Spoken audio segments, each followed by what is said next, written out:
They're known as the lion in your living room. They're beautiful yet ferocious, smart yet easily distracted, calm but willing to attack anything that makes a sudden movement. They're constantly stalking and waiting for their next prey. Whether it be a bird chirping outside of your window or a ponytail holder that you may have dropped on the carpet a few days ago, cats are patiently waiting for the right time to attack. They're always sure to let you know how they're feeling, whether they're hungry, upset, bored, wanting attention, or just looking to start some trouble. Your feline friend isn't afraid to let you know. Today I'm going to give you a little insight on where these four-legged ticking time bombs came from, the features that make them so great, and why they make such an unpredictable yet worthwhile pet.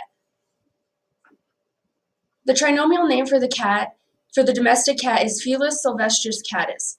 They were first domesticated in ancient Egypt 4,000 years ago. They were kept to control pests and protect households stored with food. They were most commonly known to be hunters, but were actually worshipped as gods and goddesses and even received a mummified burial. If someone was ever caught killing or injuring one of these creatures, Egyptians imposed the death penalty and showed no mercy. One of the earliest known feline goddesses was Mafdet, which translates to runner. She was described in pyramid texts as a protector against serpents and scorpions. It was said that Mafdet ripped out the hearts of wrongdoers and delivered them to the pharaoh's feet. It's interesting to think that the annoying furball that always seems to be in our way was once held to such a high standard and treated like royalty.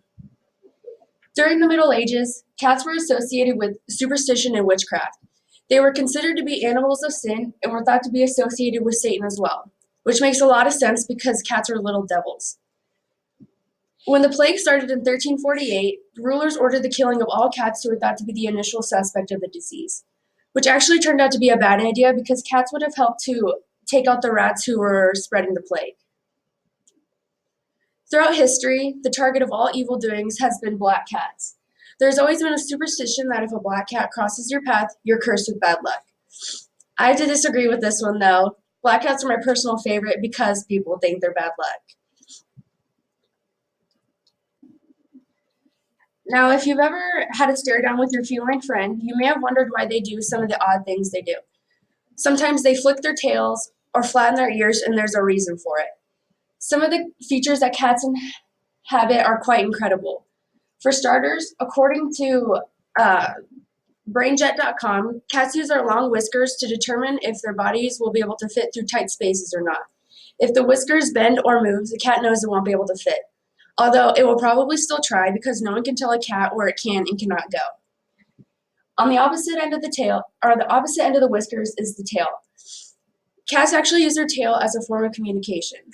If you stumble upon a cat with its tail completely vertical, it means they're happy to see you. A cat who is being petted will communicate that she no longer likes it with a slow swish of the tail.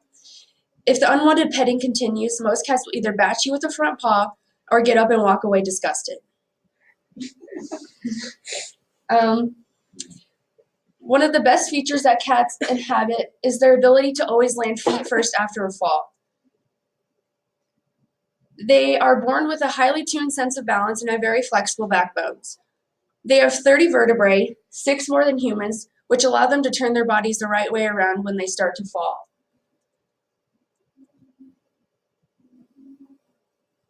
Oh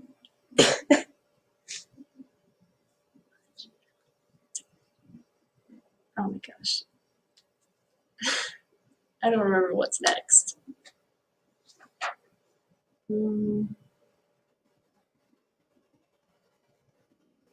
I don't remember what's next.